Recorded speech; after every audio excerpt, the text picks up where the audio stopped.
The champagne flutes clinked like delicate bells throughout the gallery Moreau, and Celeste stood at the center of it all, a vision in midnight blue silk.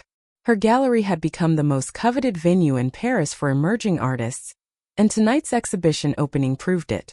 Collectors, critics, and socialites crowded the white walls, admiring the bold abstract pieces she'd curated with her signature eye for undiscovered talent. "Madame Moreau, you've outdone yourself," a silver-haired collector said, kissing her hand with old-world charm. "This artist, where did you find such raw brilliance?" Celeste smiled, the expression practiced and perfect. "I look for talent where others refuse to see it, Monsieur Dubois. In the overlooked corners, among those told they don't belong." Her words carried weight beyond their surface meaning, but no one here knew that. No one in this glittering room knew that 7 years ago, Celeste Moreau had been Celeste Beaumont, a scholarship student scrubbing floors at her mother's cleaning company to afford textbooks, wearing second-hand uniforms while her classmates at the prestigious Academy Laurent arrived in chauffeured cars. She moved through the crowd with grace, accepting compliments, discussing pieces, building connections. But then she saw it. A painting in the corner, one she hadn't personally selected. Her assistant must have included it. The canvas showed a girl standing alone in a grand ballroom, surrounded by laughing figures whose faces blurred into cruel smears of color. The isolation was palpable. Celeste's breath caught. The memory crashed over her like a wave. 7 years ago. The Academy Lawrence Winter Gala. Celeste had saved for months to buy a suitable dress, something that wouldn't immediately mark her as different. She'd chosen simple black, elegant she hoped, though she'd seen the other girls' designer gowns and knew she'd failed before she arrived. But that wasn't the worst part. The worst part was Damien Rousseau. Tall, devastatingly handsome, heir to the Rousseau fortune, he'd been kind to her in art history class. Actually listened when she spoke. She'd been foolish enough to think it meant something. When he'd approached her that night at the gala, her heart had soared. When he'd asked her to dance, she'd floated. And when he'd led her to the center of the ballroom, she'd believed, for one shining moment, that maybe she belonged here after all. Then the music stopped. Ladies and gentlemen, Damien's voice rang out, holding her hand aloft like a trophy. "I'd like you to meet Celeste Beaumont. Her mother cleans my family's estate every Thursday. I thought it would be amusing to see if I could make the help think she was my equal for an evening." The laughter started like a ripple and became a tsunami. "Look how red she is," someone called. Did she actually think? The desperation is showing. Celeste had stood frozen, his hand still holding hers, while her world shattered into pieces.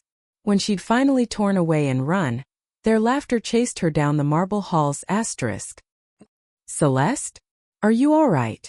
She blinked, returning to the present. Her assistant Marie looked concerned. "Fine," Celeste said, her voice steady. "Just remembering something." That night had been only the beginning. 2 weeks after the humiliation, her father's small furniture restoration business, which had served Parisian antique dealers for 30 years, suddenly lost every major contract. Suppliers refused to sell to him. His business loan was called in early. Within 6 months they'd lost everything. It took Celeste years to discover the truth. Alain Rousseau, Damien's father, had systematically destroyed the Beaumont family business. Why? Because Celeste's father had refused to sell his workshop property at an insulting price. The Rousseaus wanted the land for development. Crushing his business was simply more efficient than negotiating fairly. Her father had died 3 years ago, his heart giving out from the stress of losing everything he'd built. Celeste had held his hand in that charity hospital ward, watching the machines keep him alive for one more day, then another, then no more days at all. That was when she'd stopped being the girl who could be broken. That was when she'd become the woman who broke others. She'd worked 3 jobs while studying art curation through correspondence courses, changed her appearance, lost the glasses, grew her hair long, learned to carry herself with the confidence of someone who'd never been made to feel small. She'd networked ruthlessly, using her genuine talent and knowledge to climb the art world's ladder. And she'd chosen her new surname carefully. Moreau, common enough to avoid suspicion, sophisticated enough to fit her new identity. All of it with one purpose: get close enough to destroy the Rousseau family legacy the way they destroyed hers. Celeste Moreau. The voice behind her was deeper than she remembered, roughened by time and, was that whiskey? She turned slowly, her face a mask of polite curiosity, though her heart hammered against her ribs. Damien Rousseau stood 3 feet away, holding a champagne flute he clearly hadn't touched. He'd changed too. The boyish arrogance had been replaced by something harder, more weathered. Fine lines creased the corners of his eyes. His tailored suit couldn't hide the tension in his shoulders. "Monsieur?" she said, tilting her head as if she didn't recognize him. "You don't remember me?" His voice held something she couldn't quite name. Hope? Dread? She let the silence stretch, watching him squirm, before allowing recognition to dawn on her face. Damien Rousseau. From the academy. It's been, 7 years? You look different. He seemed to struggle for words. Successful. This gallery is remarkable. Thank you. I've worked hard. She kept her tone light, professional, giving nothing away. Celeste, He stopped, glanced around at the crowd, then lowered his voice. Could we speak privately? Please. I've wanted to apologize for years, but I didn't know how to find you after you left the academy. She studied him. This man who'd been the instrument of her worst humiliation. Part of her wanted to throw her champagne in his face and walk away. But the larger part, the part that had been planning and waiting for 7 years, recognized an opportunity. Of course, she said graciously. My office is quieter. She led him through the gallery, acutely aware of his presence behind her. Her office was a sanctuary of soft lighting and carefully chosen art. Pieces that told stories of triumph over adversity, though only she knew that. What brings you to my gallery, Monsieur Rousseau? She asked, settling behind her desk, a barrier between them. Damien, please. He remained standing, looking uncomfortable. I'm here because the Rousseau family is expanding our art investment portfolio. Your gallery was recommended by several collectors. How fortunate. Her smile didn't reach her eyes. And because I owe you an apology that's 7 years overdue. The words tumbled out quickly, as if he'd been rehearsing them. What I did at that gala, there's no excuse. I was cruel and arrogant, and I've regretted it every day since. Celeste leaned back in her chair, appearing to consider his words. Inside, she was cataloging every detail. The genuine remorse in his eyes, the slight tremor in his hands, the way he couldn't quite meet her gaze. Either he was an excellent actor or he truly felt guilty. Neither option changed her plans. That was a long time ago, she said softly. We were different people then. You're more generous than I deserve. Relief flooded his face. Celeste, I know I have no right to ask, but the Rousseau family is seeking to acquire the Bellamy collection. It's a significant investment, and I understand you have connections to the Bellamy estate. There it was. The opportunity presenting itself like a gift. The Bellamy collection was legendary, 32 paintings by Impressionist masters, held privately for generations. Antoine Bellamy, the current heir, was an old friend of Celeste's mentor. He'd mentioned wanting to sell but only to the right buyer, someone who'd preserve his family's legacy. And now Damien Rousseau was asking for her help to acquire it. I do have connections, Celeste said slowly, as if considering. The collection is worth approximately 40 million euros, by my estimation. We're prepared to offer 45. Damien leaned forward. With a finder's fee of 5% for you. If you facilitate the introduction. 5% of 45 million. 2.25 million euros. Enough to ensure her gallery's success for years. But money wasn't what she wanted. The Bellamy family is particular about buyers, she said. They'll want assurances about preservation, exhibition plans, long-term stewardship. It would require extensive collaboration between us to present a proposal they'd accept. I'm willing to invest whatever time it takes. His eagerness was almost painful to witness. Then we have an agreement. Celeste stood, extending her hand. I'll arrange a meeting with Monsieur Bellamy. In the meantime, I'll need to understand the Rousseau family's art philosophy, your conservation resources, your exhibition history. Shall we say dinner tomorrow to discuss details? His hand engulfed hers, warm and slightly calloused, not the soft hands of someone who'd never worked. Tomorrow is perfect. Thank you, Celeste. Truly. After he left, Celeste stood at her office window, watching his figure disappear into the Parisian night. Her reflection stared back at her, and for a moment she saw both versions of herself. The broken girl who'd fled that ballroom, and the powerful woman who'd returned to settle accounts. The Bellamy collection would be her weapon. She'd help Damien acquire it, let him invest his family's reputation and resources into the deal. Then, at the crucial moment, she'd ensure it fell apart spectacularly. She'd expose the Rousseau family's business practices, their history of crushing smaller competitors, their casual cruelty. By the time she was finished, the Rousseau name would be worthless in the art world and beyond. She touched the window glass, her fingers leaving no mark. "This is for you, Papa," she whispered. "For everything they took from us." The city lights glittered below, beautiful and cold. Somewhere out there, Damien Rousseau probably felt relieved, thinking his apology had been accepted, that he could move forward unburdened by past mistakes. He had no idea that his past was about to consume his future.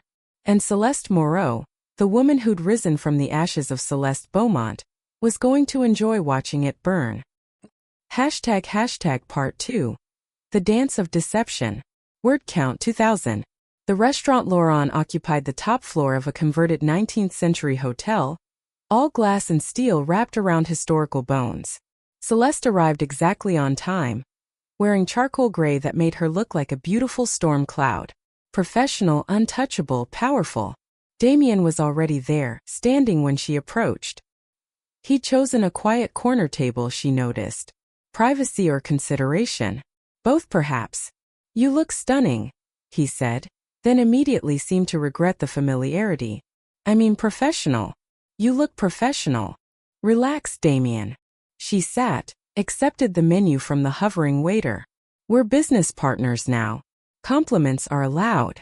Over wine and perfectly prepared duck, they discussed the Bellamy collection. Damien had done his homework. He knew each painting's provenance, historical significance, market value. But more than that, he spoke about the art itself with genuine passion. "This one," he said, showing her an image on his tablet of a Monet water garden. "My mother hates it. Says it's too unfinished, too impressionistic. But look at how the light fractures across the water. It's not unfinished. It's about capturing a moment before it disappears." Celeste found herself leaning forward, engaged despite herself. "You actually understand art. You sound surprised." His smile was self-deprecating. "I studied art history at Oxford. It was the one thing my father couldn't make me give up, though he tried.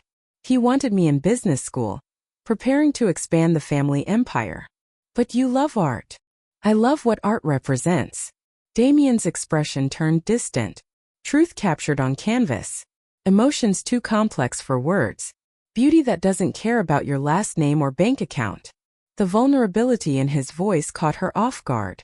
She'd expected the arrogant air she remembered. This man was different. "What changed you?" The question escaped before she could stop it. Damien's eyes met hers. "Do you really want to know?" "I wouldn't have asked otherwise." He was silent for a long moment, turning his wine glass slowly.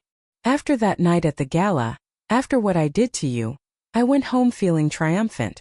I'd proven myself to my classmates, shown I could be cruel enough to belong to their world. My father even congratulated me.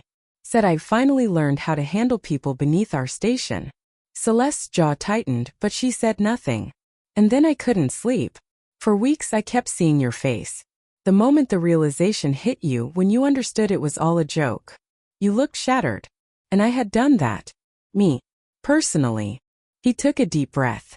"I tried to find you at school, but you'd already withdrawn. I even went to your old address, but your family had moved." "They had to move," Celeste said coldly. "After your father destroyed my father's business." Damien's face went white. "What? You didn't know?" She laughed without humor. "Alain Rousseau systematically crushed Beaumont Restoration because my father refused to sell his property. Lost his contracts, his suppliers, everything. We lost our home. My father died 3 years ago from the stress of it all." Celeste, I swear I didn't know. Damien looked stricken. My father never told me. I knew he played hardball in business, but I didn't realize. He stopped, seeming to struggle with something. There's something I need to show you. He pulled out his phone, opened a folder and slid it across the table. Files. Legal documents. Emails. I've been investigating my family's business practices for 2 years, he said quietly. After my father died last year, I found his private files. The things he did, not just to your family but to dozens of small businesses. Illegal intimidation, bribery, fraud. I've been documenting everything. Celeste scrolled through the documents, her heart pounding. This was more than she'd hoped to find. Evidence. Proof of everything the Rousseaus had done. Why are you showing me this? Because you deserve to know the truth. And because... He hesitated. I want to make things right. I can't bring your father back, but I can ensure the Rousseau name stops being associated with cruelty. I'm working with lawyers to establish a fund for the families my father destroyed. Including yours. She looked up at him, searching his face for deception. But all she saw was exhaustion and genuine remorse. I don't want your guilt money, she said sharply. It's not guilt money. It's justice. It's what should have been paid years ago. He leaned forward. Celeste, I can't undo what I did. I can't bring back those years or your father. But I can try to be better than the man who raised me. For the first time since planning her revenge, Celeste felt something crack in her carefully constructed armor. This wasn't the Damien she'd expected. This was someone who'd spent years carrying the weight of his family's sins, trying to atone. It would be so much easier if he were still a monster. Over the following weeks, they worked closely on the Bellamy proposal. Damien's office became their shared workspace. A converted loft in Le Marais with exposed brick and floor-to-ceiling windows. They'd spend late nights reviewing conservation plans, drafting exhibition schedules, debating presentation strategies. And somewhere between the professional discussions something shifted. You're doing it wrong, Celeste said one evening, reaching across to adjust the mounting specifications he was drafting. Their hands touched. Neither pulled away. Show me, Damien said softly. She was acutely aware of his proximity, the scent of his cologne, cedar and something darker. The warmth radiating from his body. The way his eyes had stopped looking at the documents and were fixed on her face. Celeste. Her name on his lips was a question and a confession. She should step back. Maintain distance. Remember why she was here. Instead she leaned closer. The kiss started soft, questioning, giving her time to retreat. When she didn't, it deepened into something that stole her breath and common sense. His hands tangled in her hair. She gripped his shirt, pulling him closer. 7 years of complicated emotions pouring into that moment. When they finally broke apart, both breathing hard, reality crashed back. This is complicated, she whispered. I know. His forehead rested against hers. But I haven't been able to stop thinking about you since you walked back into my life. Damien, there's something you should know. My mother knows who you are, he interrupted. She figured it out last week. She wants me to stop working with you. Celeste went cold. And I told her no. His voice was firm. She threatened to cut me off from the family money, disinherit me. I told her I didn't care. You can't mean that. I've spent my whole life trying to earn their approval by becoming someone I hate. I'm done. He cupped her face, thumb brushing her cheek. You make me want to be better. To actually do something meaningful with my privilege, instead of just accumulating more. Celeste felt something inside her chest twist painfully. This was wrong. He was supposed to be cruel, unrepentant, easy to destroy. Not this complicated, damaged man who was trying to atone. Not someone who made her feel things she buried along with her old identity. But her plan was already in motion. Tomorrow, she was meeting with Marcel Fontaine, Damien's main competitor, to feed him insider information about the Rousseau bid. Next week, she'd ensure certain damaging documents about past Rousseau business practices reached key collectors and museum directors. I should go, she said, pulling away from his embrace. Stay. His voice was rough. Please. Just talk to me. Tell me what you're thinking. She looked at him, this man who was both her target and somehow becoming something more. I'm thinking this is dangerous. That we're standing on opposite sides of history. Then let's make new history. He caught her hand. Celeste, I know I hurt you. I know my family hurt you worse. But we're not our parents' mistakes. We can choose differently. If only it were that simple. She stayed that night. They talked until dawn about art and pain and second chances. He told her about the pressure of being Alain Rousseau's only son, expected to be ruthless in business and perfect in society. About loving art but being told it was frivolous. About the night he'd humiliated her. How his father had orchestrated it as a test of whether Damien could be sufficiently cruel to lead the family business.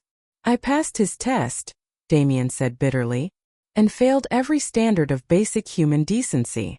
Celeste told him about working 3 jobs, about watching her father fade away, about rebuilding herself piece by piece. But she didn't tell him about the revenge plan. Couldn't bring herself to say the words that would shatter this fragile connection. As dawn light filtered through the windows, Damien fell asleep on the sofa, Celeste curled against his chest. She lay awake, listening to his heartbeat, feeling his warmth and hating herself. Because tomorrow she would betray him. She would feed his competitor the information that would undermine his proposal. She would plant seeds of doubt about his character. She would set in motion the destruction of everything he was trying to build. And the worst part? She still wanted to. The girl who'd stood broken in that ballroom demanded it. Her father's memory demanded it. The years of pain and rebuilding demanded it. But the woman in Damien's arms, the one feeling safe and seen for the first time in years, she wanted something different. Something impossible. She wanted to rewrite the story. To have this connection be real instead of a strategy. To explore what they could become if they weren't shackled by past sins. But revenge doesn't pause for inconvenient feelings. The wheels were already in motion. Celeste carefully extracted herself from Damien's embrace. He murmured in his sleep but didn't wake. She looked down at his sleeping face, vulnerable, unguarded, trusting. In her purse was the flash drive containing files she'd copied from his computer. Information about the Rousseau family's financial structure, their weaknesses, their secrets. Everything she needed to complete her destruction plan. She left quietly, closing the door with a soft click that felt like an ending. Outside, Paris was waking up. The city of lights becoming the city of consequences.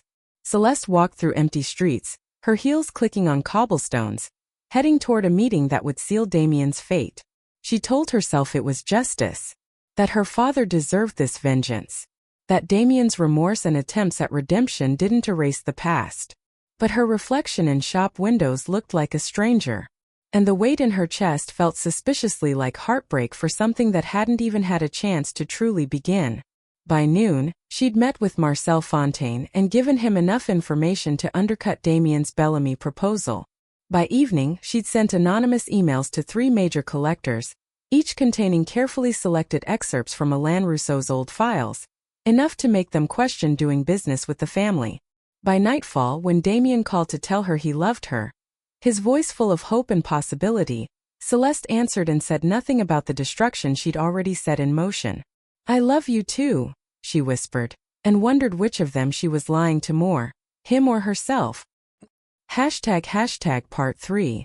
The Price of Redemption. Word count 2000. The news broke on a Tuesday morning. Le Monde's business section featured a devastating exposé. The Rousseau legacy. Decades of corporate corruption revealed.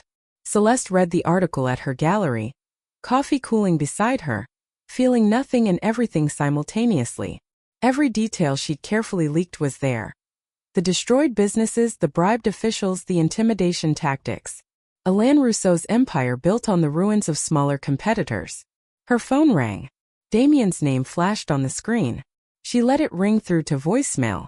Then it rang again. And again. By the 10th call, she finally answered. Did you do this? His voice was raw, stripped of everything but pain. Yes. The silence stretched between them like broken glass. Why? After everything, after we? He couldn't finish. Because you destroyed my family, Celeste said, her voice cold despite the trembling in her hands. Your father crushed my father's business. You humiliated me in front of everyone who mattered. The Rousseau name was built on casual cruelty and systematic destruction. Someone had to answer for it. So you used me. Everything us was just strategy. Yes, she lied, because the truth was too complicated. I don't believe you. His words were soft, certain. I saw you, Celeste. The real you. When you thought no one was watching, when you let your guard down. That wasn't strategy. That was real. Believe what you want. Your family is finished in the art world. That's all that matters.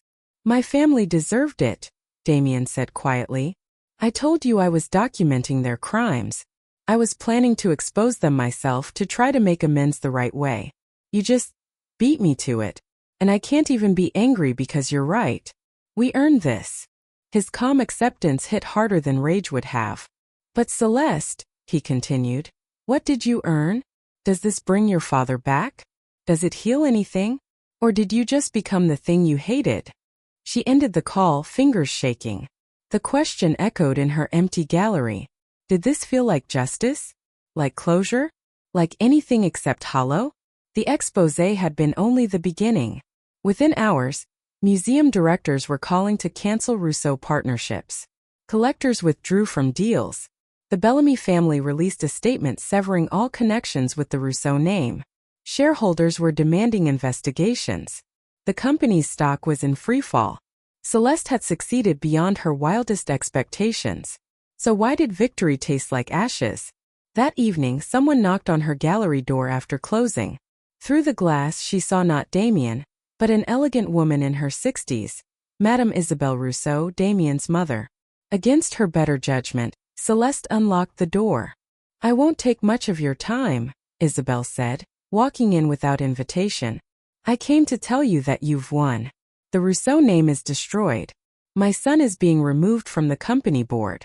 Everything my husband built is collapsing. Good, Celeste said flatly. Indeed. Isabelle's smile was strange. Not angry, but something closer to satisfaction. You think you know the story, Mademoiselle Beaumont. But you only know half of it. What are you talking about? That night at the academy. The gala where my son humiliated you. Isabelle settled onto a gallery bench, uninvited. That wasn't spontaneous cruelty. My husband orchestrated it. Celeste went very still. Alain noticed Damien watching you in the halls. Saw something soft in my son's eyes when you spoke in class. He couldn't have that. Couldn't have his heir developing feelings for someone so inappropriate. The word dripped with calculated cruelty. So he set up a test. Told Damien if he wanted to prove himself worthy of the Rousseau legacy, he'd humiliate you publicly. Show he could be ruthless when necessary. No. But Celeste's voice wavered. Oh yes.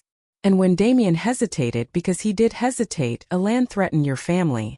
Said if Damien didn't pass this test, he'd make sure the Beaumont business was destroyed anyway.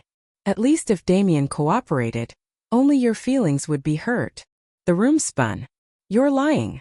Why would I? I'm telling you this precisely because it changes nothing. You've already won. The company is ruined. My son is devastated. Your revenge is complete. Isabelle stood. I just wanted you to know that the boy who hurt you was 17 years old, terrified of his father, and thought he was protecting you by choosing the lesser evil. Of course, Alain destroyed your family's business anyway. He always intended to. That was the real test. Whether Damien would be naive enough to believe honor meant anything in our world. Why are you telling me this now? Because, Isabelle said, heading for the door. My husband made my son into something he hated. Turned him cruel through tests and threats. Damien spent 15 years trying to escape that legacy, trying to be better. And you just ensured he'll never succeed. Congratulations, Mademoiselle Beaumont. You've become exactly what you claim to hate. Someone who destroys innocence to settle old scores. After she left, Celeste sank to the floor, her perfect gallery walls closing in. Everything she thought she knew was wrong. Damien hadn't been the villain. He'd been another victim. A 17-year-old boy trying to protect her the only way he knew how, manipulated by a master of cruelty. And she destroyed him for it. Her phone buzzed. A text from an unknown number. Turn on the news. She grabbed the remote. Every business channel showed the same press conference. Damien stood at a podium, looking exhausted but determined. Behind him were lawyers, accountants, and Celeste's breath caught, representatives from families the Rousseaus had destroyed. "My name is Damien Rousseau, and I'm here to dissolve my family's company," he said clearly. "Not because of the recent exposé, though those revelations are true, but because I've spent 2 years documenting my father's crimes and trying to find a way to make amends." He held up a thick folder. "This contains evidence of every illegal act, every destroyed business, every bribed official. I'm turning it over to prosecutors. Additionally, I'm establishing the Beaumont Restoration Fund, named for one of my father's victims, to provide restitution to all affected families." The camera flashed. Reporters shouted questions. "I'm liquidating my personal assets to fund this," Damien continued. "The Rousseau estate, investments, everything. I don't want money built on suffering. I want to try, even if I fail, to be better than the legacy I inherited." A reporter called out, "Is this about the woman who exposed you?" "Celeste Moreau." Damien's expression softened. "This is about doing what's right. But yes, she taught me that apologizing means nothing without action. That being sorry isn't enough if you don't try to fix what you've broken." Celeste watched through tears as Damien methodically dismantled everything, not in defeat but in purposeful destruction. He was burning down his own legacy before it could hurt anyone else. She grabbed her coat and ran. The press conference was at the Rousseau Company headquarters. Celeste pushed through the media crowd, not caring who saw her, until security stopped her. "I need to see Damien Rousseau." "He's not." "Let her through." Damien's voice cut through the chaos. He stood at the building's entrance, looking at her with an expression she couldn't read. They faced each other across 10 feet of marble floor and 7 years of complicated history. "I'm sorry," Celeste said. "I'm so sorry. Your mother told me about your father's manipulation, about what really happened that night. I know you're sorry." Damien's voice was gentle. "And I forgive you. You had every right to want revenge. But you were a victim too? Maybe. But I still made choices. I still hurt you." He stepped closer. "The thing is, Celeste, we could spend forever untangling who hurt whom and who deserves what. Or we could decide that we're both tired of being defined by the worst things that happened to us. I destroyed your life. You exposed corruption that needed exposing. I'm destroying my own life, or at least the life my father wanted for me." His smile was sad but real. "Sometimes things need to burn before something better can grow. What if there's nothing left to grow from? Then we plant new seeds." He held out his hand. "Or we could. If you wanted. No pressure, no expectations. Just possibility." Celeste looked at his outstretched hand. This man who'd been her tormentor, her target, her unexpected love. Who'd been manipulated and manipulator, victim and perpetrator, just like her. "I don't know if I can trust myself anymore," she admitted. "I thought I was seeking justice, but I was just perpetuating the cycle. Hurting you because I was hurt. Then let's both learn to be better." Damien's eyes held hers. "Not for revenge or redemption, just because we choose to. Every single day." She thought of her father, who'd always said forgiveness wasn't weakness but the hardest kind of strength. Thought of the years she'd spent building armor instead of healing. Thought of the hollow victory that had brought her to this moment. And she took Damien's hand. "No promises," she said. "We'll probably mess this up." "Almost certainly." He pulled her closer. "But maybe we can mess it up together and figure it out as we go." 6 months later, the Beaumont Restoration Fund had helped 18 families rebuild. Celeste had sold her gallery to fund a foundation teaching art to underprivileged students, the scholarship she wished had existed for her younger self. Damien worked as an independent art consultant, building a reputation on ethics and genuine expertise, rather than family name. They'd bought a small apartment together in Montmartre, all exposed brick and terrible plumbing but honest in theirs. Some nights they still fought. About trust, about the past, about whether they could ever truly escape the shadows of what had been done and what they'd done. But other nights they sat on their tiny balcony overlooking Paris, drinking wine and talking about possibility instead of revenge. "Do you think your father would forgive me?" Damien asked one evening. Celeste considered. I think he'd say forgiveness isn't about what people deserve. It's about what we need to move forward. And what do you need? She looked at this complicated, damaged, honest man beside her. To stop burning bridges and start building them instead. They weren't a fairy tale. There was no magical resolution that erased years of pain. But they were real, two people choosing each other imperfectly, consciously,